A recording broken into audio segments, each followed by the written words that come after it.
Hi, welcome back. Patty Ramlett, the old school therapist, and Joybug. Joybug actually pushed off Dakota, my cat. She got a little jealous. Anyway, part 2 of negative messaging from our childhood, both spoken and unspoken. Now we're going to look at how it impacted our core beliefs. If you have not looked at part 1 of this life topic, I'm going to ask you to do so just because this part 2 will make more sense. So you've identified the negative messaging, both spoken and unspoken. Now let's take a look at how it impacted your core beliefs, how it's come out in attitudes, behaviors, choices, how you relate to other people. And again, I'm just going to go through a list of a few examples, and I'm going to print it up here so we can read it together. So some of the examples would be, do you live in fear? Are you afraid to take risks? The core belief would be, I'm not capable. I don't have what it takes to be able to handle this world. Are you closed off? Are you suspicious or guarded in relationships when you're interacting with people?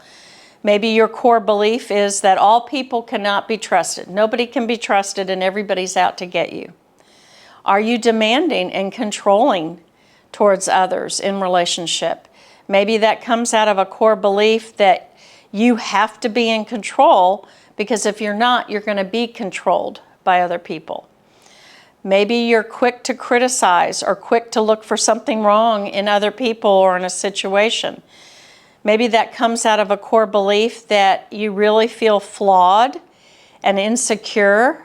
You have a lot of shame, but you're not going to let anybody see that. You're not going to let anybody know that you really feel that way about yourself, so you're quick to criticize. Are you easily angered? Are you easily offended and defensive, around other people? Maybe the core belief is that you've been hurt more than anybody else you know, and you resent everybody, you resent the world. You know, there's a lot of pain underneath anger. Anger is just a secondary emotion. So if you're easily angered, it's because there's a lot of pain underneath that you've never dealt with. Have you become a hater, where you devalue and dehumanize somebody or a group of people? Haters have trauma. They have unresolved trauma and pain and abuse and rejection that they've never worked through. I've worked with a lot of haters, and they've always had terrible pain in their life story, and they gravitate towards hate to really protect themselves and numb out. So maybe if you've become a hater, the core belief is, I was hurt, so I'm just going to hurt. Do you consistently get involved with controlling people who gaslight and hurt you? Maybe the core belief is that I'm nothing, I'm not good enough, I don't really deserve to be treated well. Do you go from one relationship to another like an addiction? Maybe the core belief is, I'm nothing without somebody else paying attention to me. Or are you someone who's always thinking about what others can do for you, how they can benefit you, what people owe you? I'm gonna use people before they use me. So there are a lot of narcissistic behaviors that can come out of that type of attitude. Or are you more focused on your image and the superficial things in life, like growing, instead of growing in your character and emotional maturity in relationships, you're more focused on buying things that make you look good.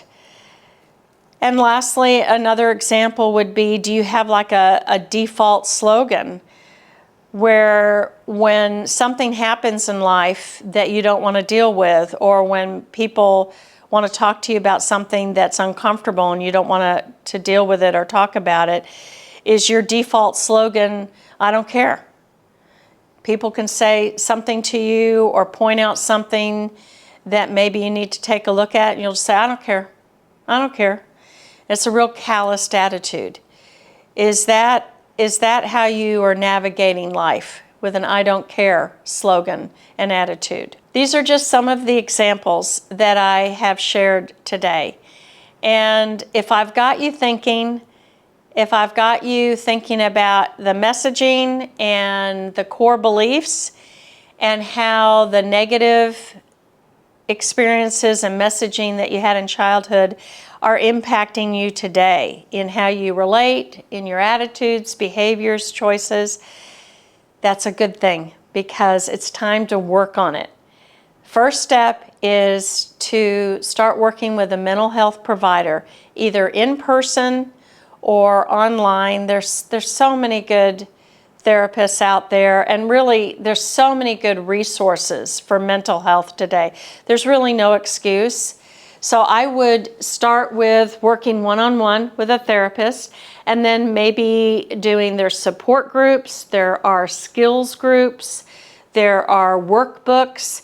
There are so many good mental health channels on YouTube that you can get some good information and learn skills.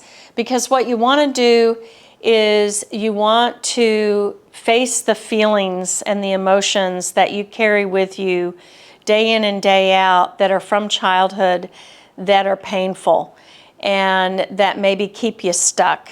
So you want to face those emotions, you want to work through them. It may be a lot of grief and loss that you need to work on because of what happened to you in childhood.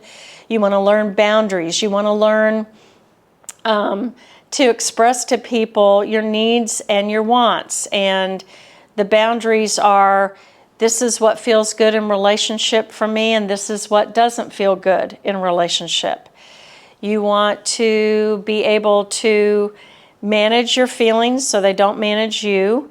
You want to be able to learn good communication skills and how to resolve conflict without freezing up or running away. So there's just so much that you can learn to help you not be stuck from the negative stuff that you experienced in childhood. The consequences of not working on the painful things that happened to us and that were said to us in childhood can be pretty great. One, you're going to hurt your relationships. It's going to be difficult for you to have good communication skills or to work through conflict. It's going to be difficult for you to really be vulnerable and have emotional intimacy that's healthy, and it's not just sexual intimacy, that it's emotional intimacy. So those things are going to get in the way of having a healthy relationship or relationships. Or you might end up pushing everybody away because of the pain that you haven't dealt with from your childhood. You might go into addictions just to numb out the pain. You might go towards abusive relationships. The worst extreme would be that you're incarcerated because of poor choices from your childhood, that you end up making some really life or death choices that get you incarcerated. You know, there's 95% of men and women who are incarcerated have unresolved trauma and abuse and PTSD. And the youth in juvenile detention, the percentage is just as high. I think it's like 92%. And so all of these people that are incarcerated have either never worked through their childhood pain and trauma and what impacted them negatively, or they didn't get the right help, or they didn't get much help. And so it comes out in the poor choices they made, and then they're incarcerated. That is the worst case scenario, but it happens a lot. My final thoughts are, just because, and I need you to hear this, just because you were not loved or you were not loved well in your childhood doesn't mean you were unlovable, that you didn't deserve to be loved. It means that the adults, for whatever reason, didn't have the capacity to love you or love you well. And I know that's hard to hear that. It's not to excuse it. It is what it is. Why I'm saying this is so that you can be free of thinking that maybe there was something wrong with you as a child and that's why you weren't loved or loved well, or that you didn't behave well enough, or whatever lies you're believing. It had nothing to do with you. It had everything to do with the adults. And again, just because you weren't loved, just because you weren't loved well, it didn't mean you were unlovable. It didn't mean that you didn't deserve to be loved. It's because the adults in your life probably hadn't worked through their own childhood stuff, and they didn't have the capacity to love you the way you needed. God loves you. God has always loved you. He created you in the womb, and He sent His Son Jesus to die for you and for me to show His love. There's a verse in Jeremiah 31:3 where God says, I have loved you with an everlasting love. God has always loved you, and He always will. I hope that you found this video helpful. I hope you got a few laughs from the first one and this one with the joy bug and my cat Dakota.